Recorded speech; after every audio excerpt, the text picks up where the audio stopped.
Hey guys, and welcome to Jurassic Room. So, I hope y'all have enjoyed some of the videos that I posted the past few days and the reactions. Got a few more reactions, hopefully coming on the way.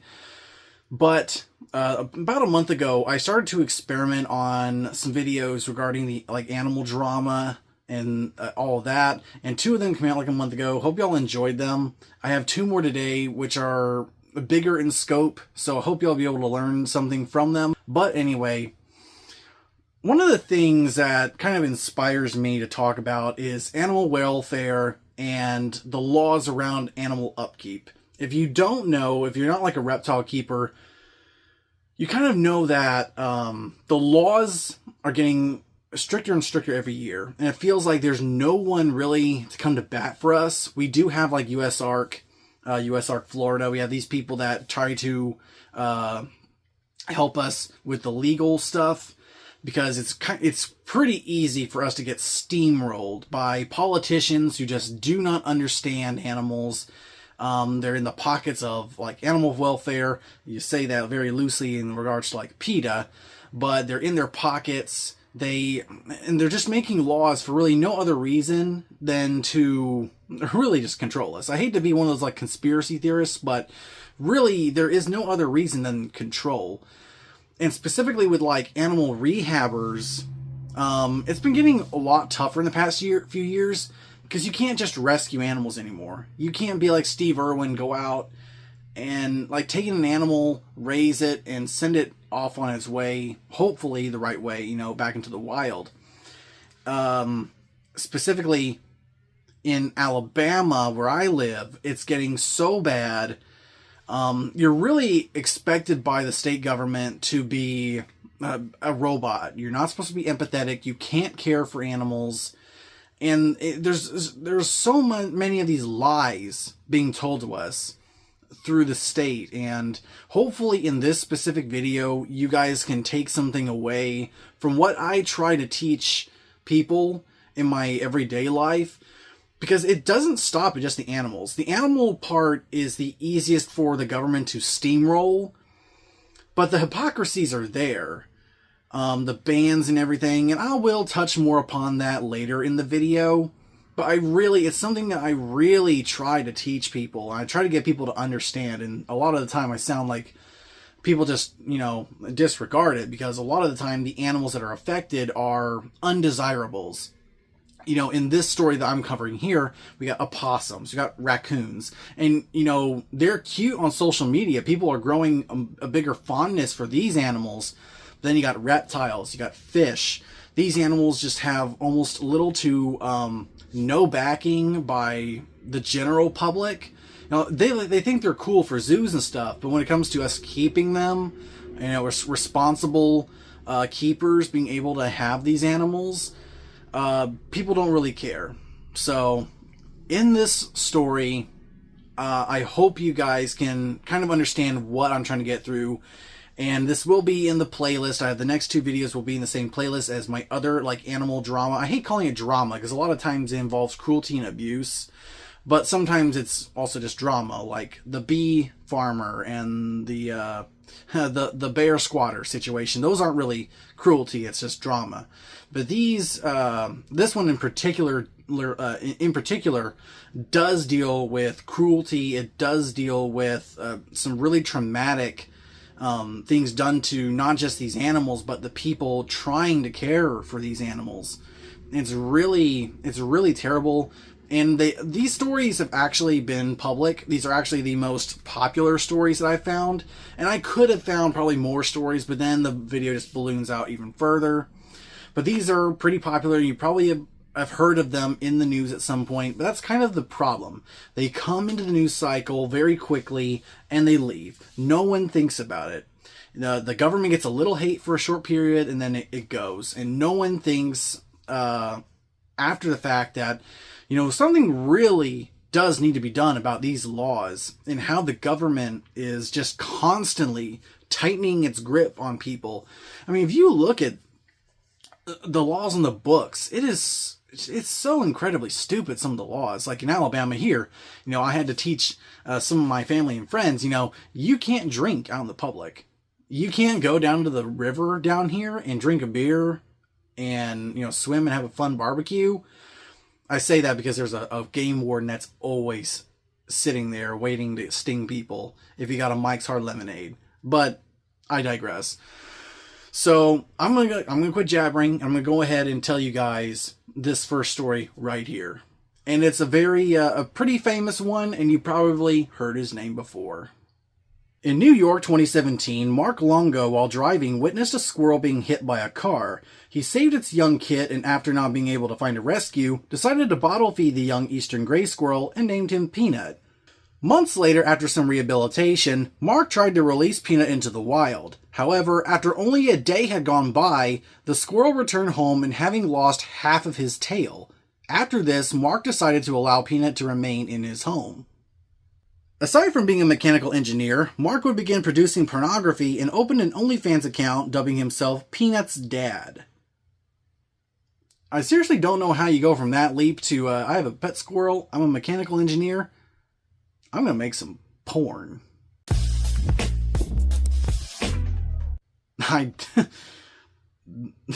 It's kind of, I don't know how you make that leap, but apparently he was successful at it. Apparently he was good at his job. The account began bringing in over $800,000 a month. This was coupled with Peanut's rising fame on social media, gathering over 534,000 followers on Instagram, showing Peanut's day-to-day life with Mark. With all of this money, Mark and his new wife Danielle Bither moved from Norwalk, Connecticut to Pike City in upstate New York, where they founded Peanuts, spelled with a P followed by nuts, Freedom Farm, where they go on to rescue a reported 300 animals, most of which were livestock. However, despite all the good things Mark and Daniela were doing, they were soon to be hit with a massive tragic hurdle. See, in most states, such as New York, keeping wild animals is illegal, as well as keeping squirrels inside as pets. New York is also among one of these states with the strictest animal laws in the country. And while this will be addressed later in the video, Mark has stated that since having Peanut, he did try to obtain permits to make Peanut an educational animal. However, he says that his requests were not returned. Peanut's fame resulted in animal advocacy groups, PETA, of course PETA, and other bitter rehabbers condemn Mark, and even going as far as to accuse Mark of bestiality since he had an OnlyFans, which are claims Mark strongly denies. And we've seen this kind of toxicity with other rehabbers. It's crazy that rehabbers are such dicks. With the likes of the situation surrounding the death of Michaela Raines, the Fox Farm girl, I forget what they exactly called her, but even though I don't think Reddit was completely to blame, I think it had part to do with her mental illness. She had a lot of depression, so I don't want to put it completely on the Reddit and all that, but it certainly doesn't help. These accusations, along with evidence gathered through the Longo social media pages, resulted in the New York State Department of Environmental Conservation, or NYSDEC, to launch an investigation. This took them to Peanut's Freedom Farm on October 30th, 2024, where 12 wildlife officers, only 3 of which were uniformed, descended and searched the 80-acre property.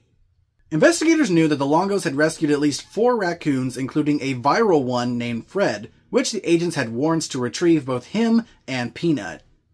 Peanut was found in a bathroom while Fred was found in a luggage bag in the closet, despite Mark denying to the investigators that they were in the home. The raid lasted over 5 hours, and Mark would later state that the raid treated him like a terrorist, and while detaining the couple, the agents asked if there were any cameras in the house, and took over 70 photos of the scene. 2 days after Peanut and Fred were taken, the DEC, or Department of Environmental Conservation, announced that both animals were euthanized to check for rabies. Since raccoons are a known conduit to spread the disease, Peanut was also checked since it was reported that he bit one of the agents.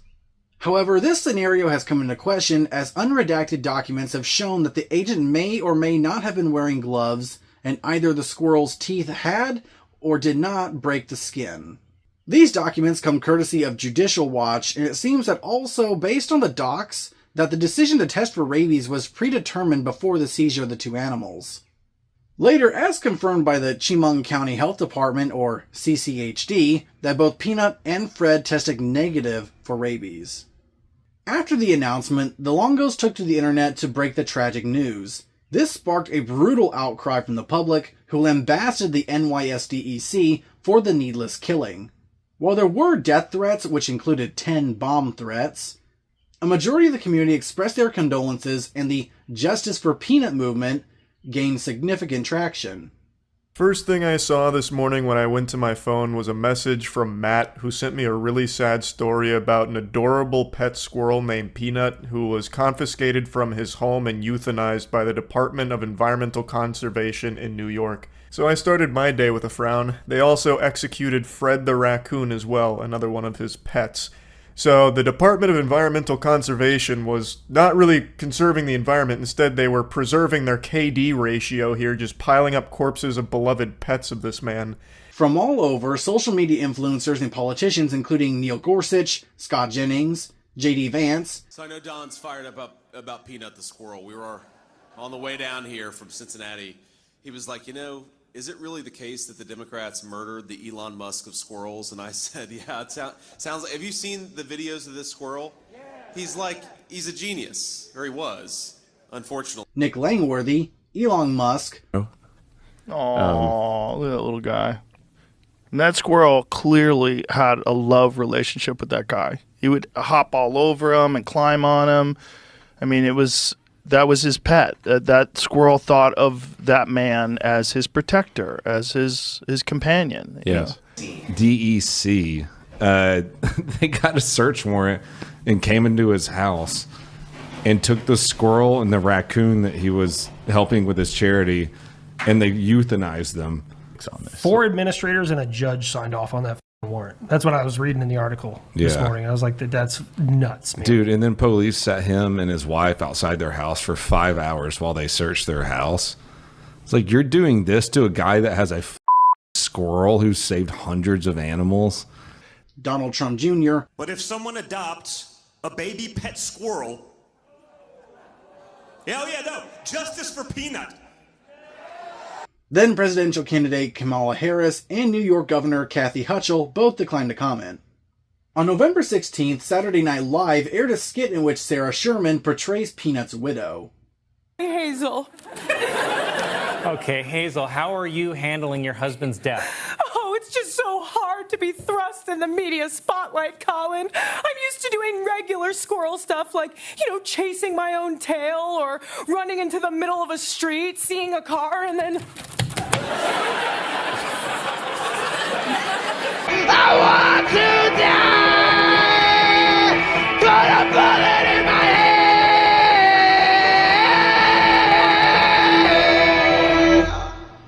In the ensuing aftermath, the union representing NYSDEC blamed the CCHD for the decision to test for rabies, and both NYSDEC and CCHD were in talks with Elmira Animal Control to have the test done prior to the raid. Chemung County Executive Christopher Moss stated that the county had no knowledge of the raid, however, even if they did, the outcome would have been the same.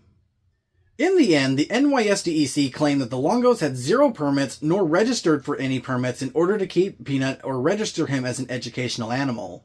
However, Mark had previously stated that he did indeed attempt to register Peanut, but that it was difficult given how strict the laws were and that he was denied. But later, Mark discovered through a FOIA request that there was indeed a permit that existed, which was stamped August 30th, 2024 with a certification number 3684, showing that the Longos may have been legally in the right since 2 months prior to the raid. However, this could be due to the significant amount of time in which they owned Peanut and were housing the rescued raccoons. Lawsuits came from both Judicial Watch, who were able to obtain the aforementioned information in a FOIA request to the New York DEC for government overreach, and while they did gather some insight into the motivations of the raid, the FOIA request for body-worn, dashcam, and audio files, as well as telecommunication between agents and agencies, have gone unanswered.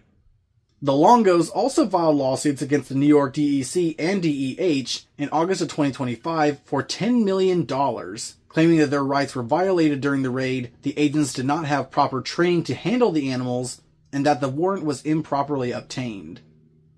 After the controversy, New York Assemblyman Jacob Blumenkrantz introduced a bill to the state legislature, Bill 7388, the Humane Animal Protection Act, or HAPA, or more well known as Peanut's Law. And it's pretty sad, there's still no love for Fred. Peanut gets all the glory because he's got that cute little cowboy hat, but nothing for Fred. Fred's just a sideline. He's just sidelined. Poor Fred. No one remembers poor Fred. This law would place a 72-hour waiting period before seized animals could be euthanized, unless under exigent circumstances, and allow the carers of animals to retain custody and would require an administrative hearing before seizure. Unfortunately, the bill failed to pass like many others at the time, and Jacob Blumenkrantz has, like many other politicians, stayed quiet on the bill ever since. The next two stories took place in my home state of Alabama. 20-year-old Hannah King of Arab, Alabama in Marshall County took in a baby raccoon she named Bandit. While she wasn't a licensed rehabilitator, Hannah had cared for many animals, and Bandit in particular needed a little extra care since he lacked any canine teeth. He then became a family pet and Hannah's best friend. Later, to accompany the young male raccoon came two females Hannah named Little Bit and Miko. With the intention of releasing them, Miko and Little Bit stayed in an outside enclosure with climbing logs and a pond. They could also walk into the garage through doggy doors to play. As well, all three of the raccoons were spayed, neutered, and vaccinated. And this is where things take a turn for the worse. In July of 2018, Game Warden Matt Moran and another unnamed warden paid Hannah a visit. The wardens pulled into her driveway just as she was about to go school shopping with her younger brother. Moran informed her that he was there on a tip that she was keeping prohibited wildlife, but since Hannah was about to leave, she asked that the warden return the following day, to which he agreed.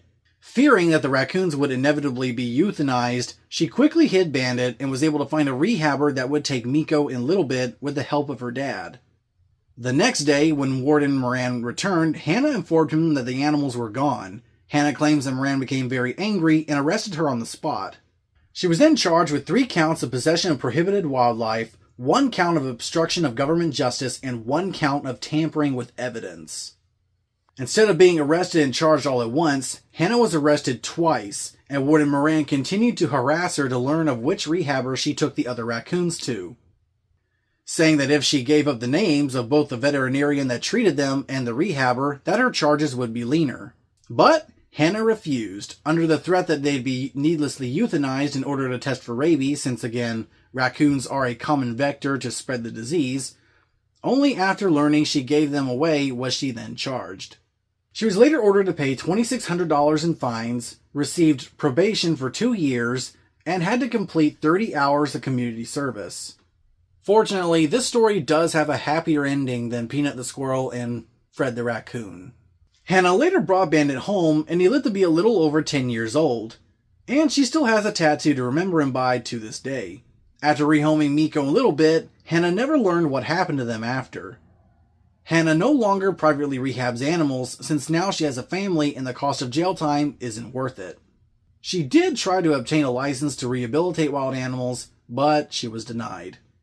So yeah, this one did have a mostly happy ending. We don't know what happened a little bit in Miko, but at least Bandit got to live the rest of his life happy and comfortably. And, Matt Moran, such a tough guy. Gotta arrest a young lady for saving baby raccoons. I just love the idea of these game wardens walking up ready to arrest people that are, like, rescuing animals, who have a little bit of knowledge to do it. And they're like, hey, game warden here. Got a little tip that somebody around here might have a injured turtle that they're not supposed to have. Boy, what the f*** is that in your hand? Let me tell you something. I am the law. You will not rehabilitate a turtle in my presence. You understand that, boy? Little girl. Let me tell you something. You stupid little.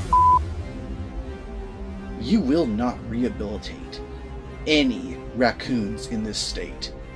Do you understand me? You will not touch a coon in this state.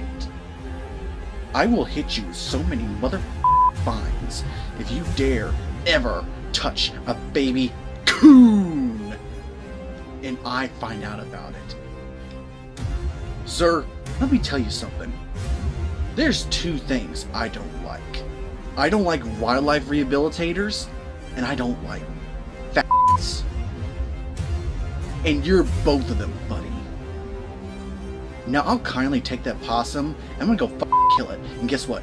You're not gonna say a mother thing about it. You understand me, boy? And guess what? While I'm at it, I'm gonna make all salamanders illegal. And you're not gonna say shit about it. You know how you like your little axolotls or those cute little things from Minecraft? Guess what? They're illegal now. Because I said so. Suck my state. That's just how I picture it every time I get a story of a game warden coming up to arrest people for rescuing animals.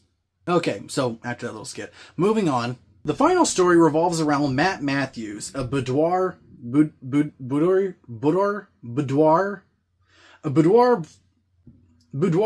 photographer, comedian, musician, and multiple-time world qualifying barrel racer. A resident of Birmingham, Alabama, he is also an animal advocate, and unlike the other rehabbers on this video, Matt doesn't think of himself as one, regarding how he's usually hard at work with his businesses. And he primarily focuses on his favorite unlikely companions, the opossum. Sharing his love with the now over 3.2 million followers on Instagram, along with his husband Rob Kilgore. One day, a friend found some baby possums on the side of the road and brought them to Matt. One in particular was in really rough shape, and one of his ears had already been chewed off by his siblings. Matt instantly fell in love with the frail creature and named him Donovan. While the other siblings were released again, that future wasn't possible for this possum. It was found that Donovan suffered from severe metabolic bone disease and was unable to walk properly and needed his head to be placed at an angle just to eat. And his said diet consisted of an unnamed mix, water with a drop of honey, and his favorite treat, low-fat strawberry yogurt. But regardless of all these ailments, which also included waning vision, to which Matt refers to taking care of Donovan almost like an elderly family member, to Matt, Donovan was his baby, and you can see that love and care in all the family photos which Matt shared on his social media, showing how loving and misunderstood possums are. I don't consider myself a wildlife rehabber. I rehabbed Donovan. He was my baby. He was a part of my family. I wasn't taking in babies every day. I took in Donovan. When he arrived to me as a baby, he could barely walk. After years of care, I was successfully able to rehab him and almost reverse his disease. He spent 4 amazing years with me, my family, and he is such a big part of my life. However, like the previous stories, you probably know what comes next. On a Friday in September 2021, while Matt was working on a photo shoot, he got a call from Rob that 4 game wardens from the Alabama Department of Conservation and Natural Resources, or ACDNR, and Freshwater Fisheries Division, FFD, used 3 vehicles to block their driveway and served a search warrant for Donovan.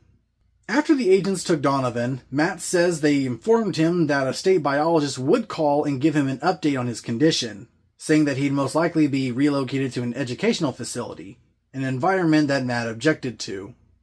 He was never given said response, and they didn't even mind to take Donovan's medication. They told me that to basically shut me up, Matt says.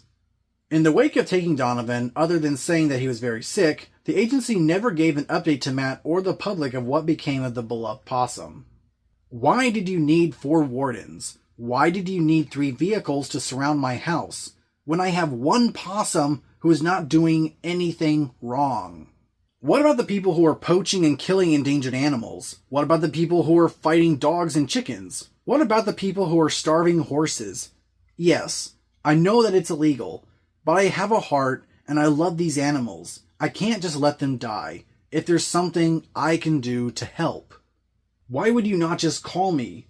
They could just say, let me reassure you, this is what's happening. Here's where he will be. Here's a photo to make sure he's safe. I know that they can't give him back. I'm not asking you to give him back to me. I am asking you to allow him to be transferred to a reputable facility where he can be cared for and I can be updated on his condition until he dies. Why wouldn't you do that? You want to advertise that you are animal advocates, but you make it so hard for people to be licensed rehabilitation specialists. No one wants to deal with it, so we're supposed to let them all die. That's not okay. That's not right. I would plead with them to let Donovan go to the Possum's Pouch Sanctuary and let him finish his days there, and make it easier on regular people who just want to help wildlife. They make it so difficult that people can't. A Change.org petition was posted under Bring Donovan Home to Matt. The petition had garnered around 7,385 supporters, but nothing ever came of it. In the post, Matt also alleged that he knew who the person was that put in the tip about Donovan, but didn't clarify who. And based on a Facebook post from August 25th, 2025, Matt confirmed that Donovan was indeed euthanized. However, I don't know how or when he discovered this, or if Donovan was euthanized to test for rabies, which opossums are immune to, or if it was due to his medical conditions, which is probably the case, because a lot of times it's a lot cheaper to keep put one down than keep one alive, even though you took on that job because you wouldn't let another guy do it. And yeah, that's the sad ending for Donovan the Opossum. I probably should have put the other story beforehand, but it takes place before Donovan, so that's how I structured it. This video is not going to be an easy one to watch, because it only gets a little worse from here. Bill HB 448, or the Alabama Good Samaritan Wildlife Rehabilitation Act, was a proposed new law that would allow residents to provide care in good faith for wild animals that are not federally protected or listed as endangered. The goal would be to stabilize sick or injured wildlife and release them back into their environment, without violating existing veterinary practice laws or cruelty statutes. It was introduced by Republican State Representative Ben Harrison and had many supporters, including the Alabama Wildlife Conservation and Rehabilitation Society, or AWCRS, the Alabama Wildlife Rehabilitators, and the Alabama Needs Wildlife Rehabbers Facebook group.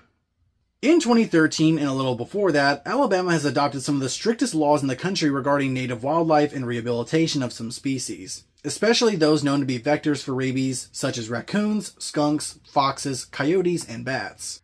However, that's not all. Just owning most native fauna is prohibited. This includes any native or exotic deer, raccoon, foxes, skunks, opossum, coyote, wild rodent, wild turkey, black bear, cougar, jackrabbits, San Juan rabbits, hares, pronghorn, bovine except bison, non-native/native sturgeon, American alligators, alligator snapping turtle, any non-indigenous venomous reptile, and bobcats.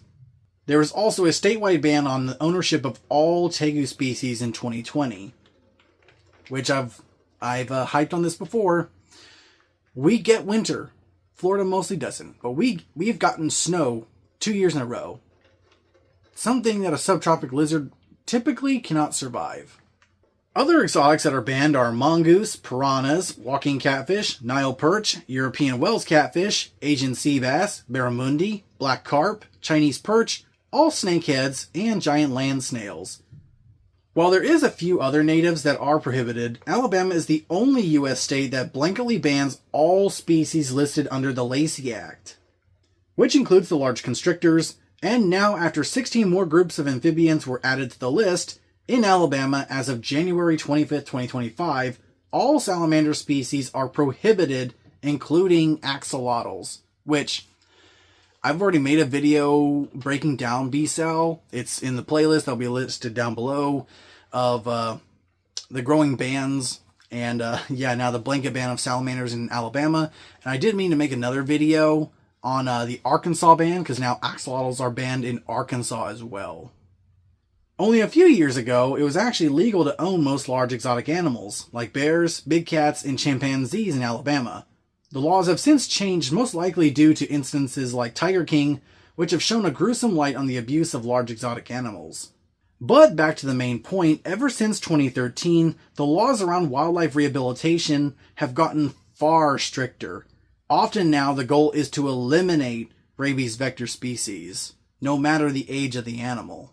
Proponents of the bill, including Alabama Needs Wildlife Rehabbers spokesperson Deborah King, no relation to Hannah King, has said, Alabama is one of the worst states for wildlife rehabilitation. We've gone from 100 licensed rehabilitators in 2013 to only 5 today.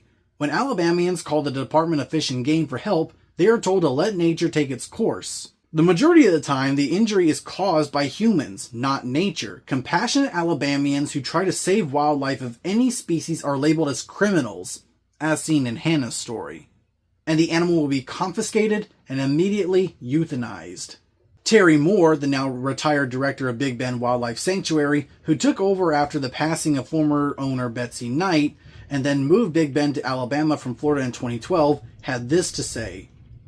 I recall meetings with former WFF director Chuck Sykes, where he described wildlife rehabilitators as an unnecessary evil. And this, we only know this coming from Terry. There's no corroborating evidence to say that he actually did say this, but that's a pretty heartless statement right there.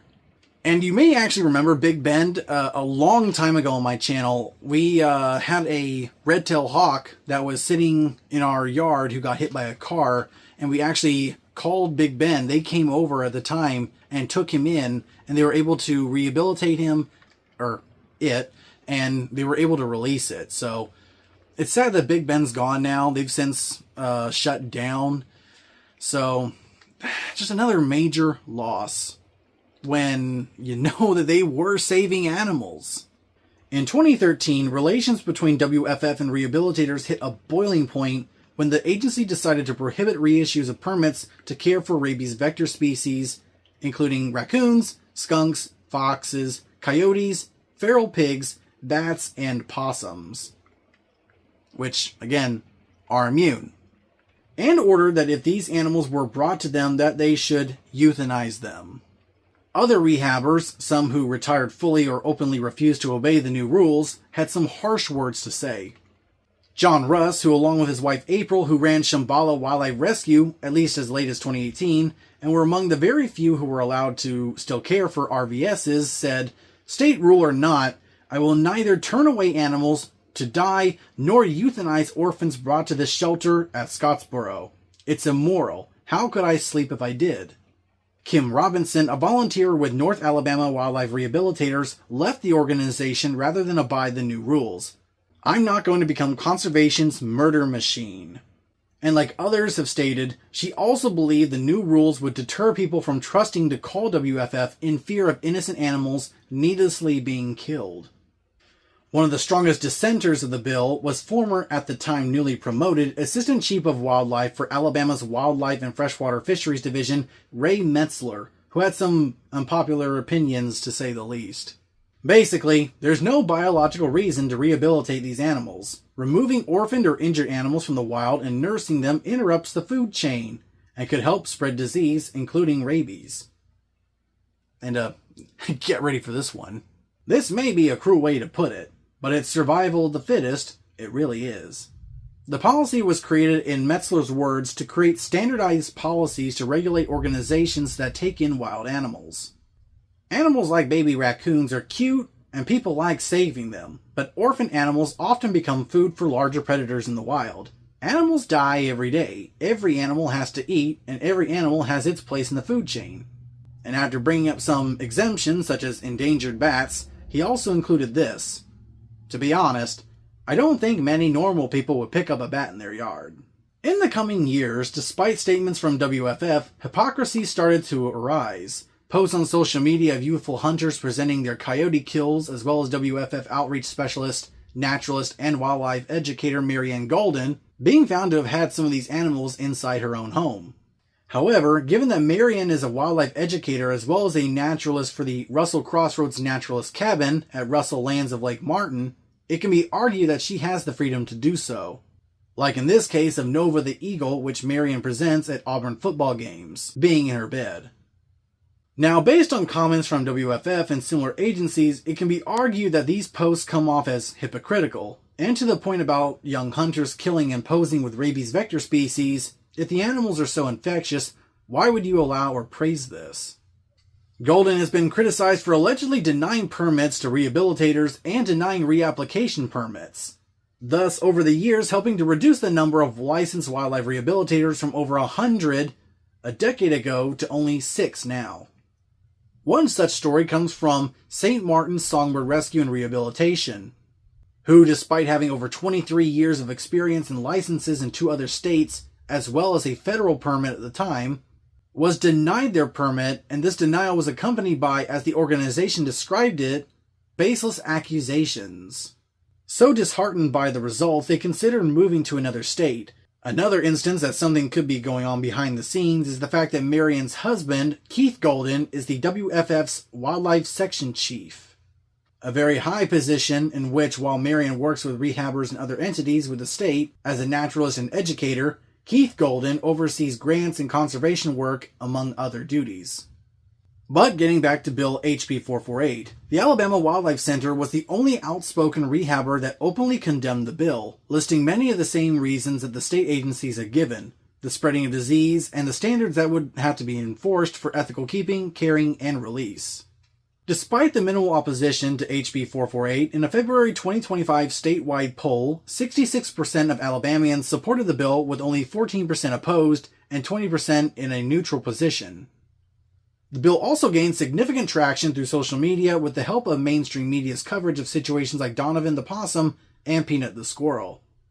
However, as of May 6, 2025, the Alabama Good Samaritan Wildlife Rehabilitation Act did not pass due to Rules Committee Chairman Joe Laverne refusing to schedule the vote and causing it to be permanently postponed. Laverne cited state veterinarians and wildlife officials' concerns over the spread of bird flu and other diseases. Deborah King also said that legislatures proposed similar rules to South Carolina, which I've looked up, but frankly, it just looks like South Carolina actually likes wildlife rehabilitators, unlike Alabama, since in South Carolina there's dozens of rehabbers to Alabama's mere 6. However, almost a year later, on March 6, 2026, the Alabama Needs Wildlife Rehabbers Facebook page posted there was a new bill called Wildlife Bill HB 476 that was meant to be introduced to the Rules Committee. However, Republican Representative Andy Witt sent a notice back to Deborah King stating the following concerning the bill. Mrs. King, I have spoken with the Department of Conservation, State Vet, members of the committee, etc. I will not put on the agenda. The bill sponsor may request that the bill be transferred to another committee, which I have no problem with. So basically, Bill HB 476 suffered the near exact same death as Bill HB 448.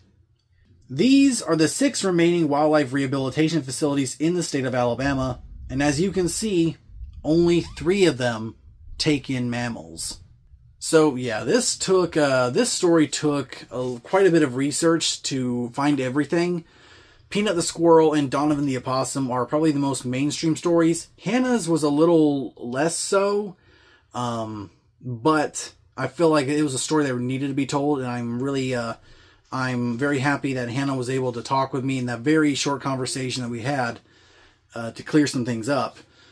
So there's really not much else to say. This is kind of the stories that I tried to teach people about, and hopefully, though the future looks very grim for wildlife rehabilitation, we just keep getting slapped over and over, and it feels like there's never going to be any change to it. So ultimately, if you want to care for a baby animal, if you want to care for an injured animal in Alabama or really any state, well, for the most part, you should always take an injured animal to a reputable wildlife rehabber. Unless you have the knowledge to do so, you should take it to a rehabber. Big Bend, that has closed, they took in that red-tailed hawk. I've sent people with flying squirrels to them before they closed. And it's really sad that was another one that we lost. There's only 3 rehabilitators in the entire state that will take in mammals. Hey guys, quick little interlude here. I just want to add this little bit here just to remind you that the fact there is quite literally in Alabama an underground railroad of wildlife rehabilitators who essentially have said, F the laws, screw this, we're going to take care of animals and save their lives, because it really doesn't hurt anybody. To the point that even some people have been commenting, I've been seeing some TikToks, like this lady that was saving a bat, and I can safely assume it's probably in Alabama where she resides, given some of the comments and stuff. a baby bat, you know, because it's a rabies vector species, but that could extend to other states. I don't know. I'm just going to go off of what I know and say it's probably in Alabama. But that is just how bad it has gotten, that we literally have an underground railroad of people who are rescuing animals and rehabilitating, especially baby animals, who have done nothing wrong and who have most likely suffered at the hands of humans, given being hit by a car, falling out of a tree, being cut, and so on. But yet the government, the state, still thinks that this is the worst thing you can possibly do. Because they've made the laws so strict and hard. I mean, you go from 100 to less than 6 in the course of a decade. That's got to say something that it's meant to be. And you have these statements from these government officials. They're like, yeah, no, they gotta die. They're worthless, they gotta die. And it's really sad. And while I didn't decide to cover the Albert situation because he was a pet, not a rehabbed animal, there's some things back and forth. I don't agree with the state. I'm not particularly happy with his owner because of some of the ailments that Albert underwent due to some poor care in his upbringing. I still think that the owner shouldn't be able to keep him, but be held to higher standards for his upkeep. Because ultimately, I think if you've had an animal for so long, unless it's being mistreated and abused, it should be allowed to stay with the owner. But anyway, guys, I hope y'all were able to take something from this video. Stay tuned for more videos. The next video I've got coming up is about sharks. But I'm running out of time. My voice is waning, and I gotta go get something to drink. So thanks, guys, for watching, and stay tuned for more videos. And let's hit the 10,000 subscriber mark. And also, pay attention to your local laws. Help your state legislatures to make sure that the government does not continue to trample on. It's technically not a right, but it feels like it should be a right for us to be able to protect animals and to rehabilitate animals. That's just how I feel about it. But anyway, thanks for watching, guys.